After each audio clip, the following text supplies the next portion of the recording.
All right, Shalom. First and foremost, giving all praises, honor, glory, respect, and blessings to Yahweh, Bahashem, Yahweh Shai, Bahashem Rachakwadash. Salutations to the Lord's elect on the four corners of the earth, pushing this truth and sincerity while patiently waiting for Yahweh Shai's return. And double honors to our apostles and elders of Great Millstone, which have taught us everything we know through the spirit and power of Yahweh, Bahashem, Yahweh Shai. And this is not the end of the beginning. This is the beginning of the end. The end of Esau Edom's empire.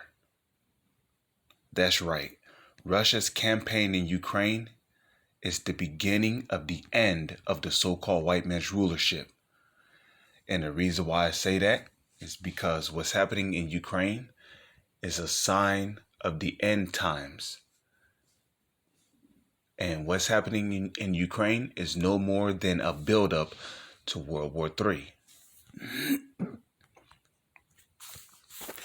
So while it's impossible to predict how the war in Ukraine, which is now undeniably a proxy war between the US, NATO, and Russia, will wind up, some boundary conditions for both the military and economic battles are emerging, and their implications do not look too good for the West, obviously. Let's make a couple of overarching observations. Russia has to and will win the immediate military contest because the Russian soldiers are more trained. They are more prepared for combat than the United States military is. Russia cannot tolerate an armed and hostile bordering country any more than the United States would accept China sending troops and weapons to Canada.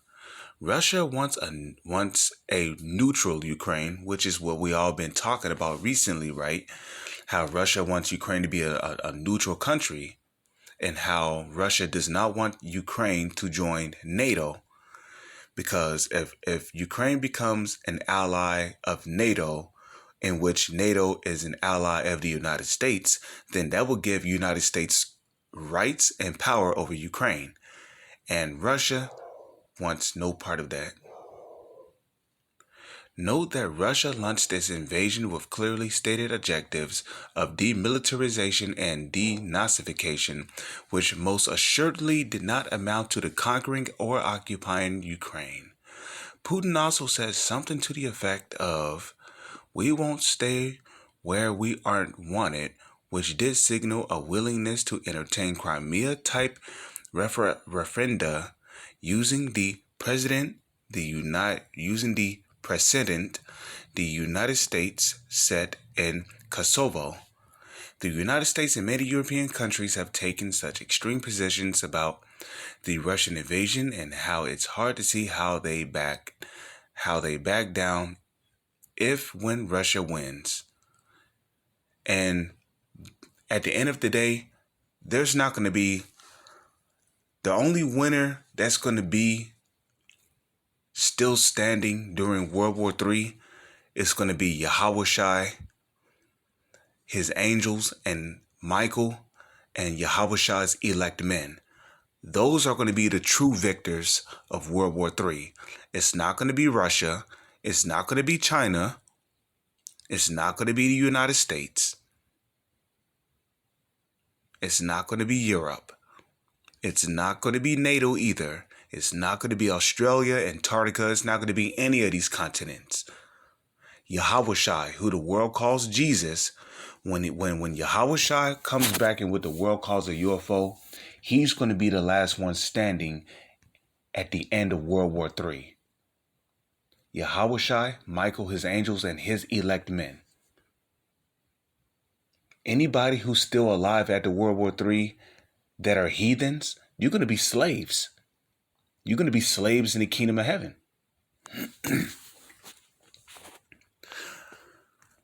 It says, but by having brought their own propaganda about the fundamental evil of Putin, right? And who started this propaganda? The United States. The United States started this propaganda of Putin being the bad guy, being a madman. Putin is evil, this, that, fourth, and the other. Why? Because Putin is fighting against Ukraine being a part of NATO. Putin is fighting for Ukraine remaining a neutral country. Or maybe Putin wants the Ukraine to become a part of its ally to rebuild the Soviet Union.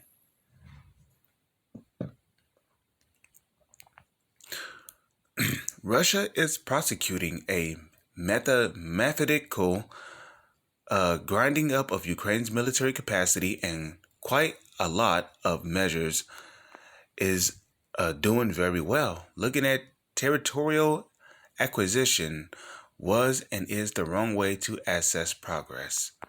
Mind you, the West will try to look like it is doing something like saber rattling, admitting Finland and Sweden to NATO, and making promise to arm Europe. The latter project will take years and is unlikely to amount to much in the light of Europe's own deteriorating economic situation. The only reason why Europe's economy is deteriorating is because of sanctions that the United States put on Russia's oil and gas. Let me remind you that Europe is heavily dependent upon Russia's oil and gas. Without the imports of gas and oil coming from Russia, well, it's not looking too good for Europe.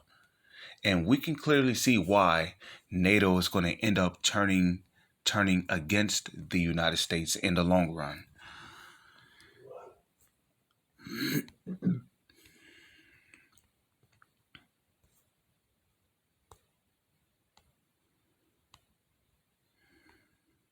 Let me see. Gallery. Okay. What was that I wanted to get? Oh yeah. That's in Second Esdras, because they spoke about the beginning of the end, right? Well, here, I'll tell you about the beginning of the end. Second Esdras chapter 6 verse 7. Then answered I and said, What shall be the parting asunder of times? Or what shall be the end of the first and the beginning of it that followeth? And he said unto me, From Abraham unto Isaac, when Jacob and Esau were born of him, Jacob's hand held first the heel of Esau. For Esau is the end of the world. Oh, that's the beginning of the end right there. Okay, the end starts with Esau. Esau, Edom, the so-called white man, starting with the so-called elites, trickling down to the rest of their nation, the people. And Jacob is the beginning of it that followeth. Who's Jacob? The so-called Negroes, Latinos, and Native Indians, which are the true Hebrew Israelites according to the Holy Scriptures. We are the true descendants of Jacob. The hand of man betwixt the heel and the hand. Other questions, Esdras, asked thou not. With that, I'm going to say, and the end of this country is going to happen when World War III begins and a nuclear war breaks out. With that, I'm going to say, Shalom is on to the next one.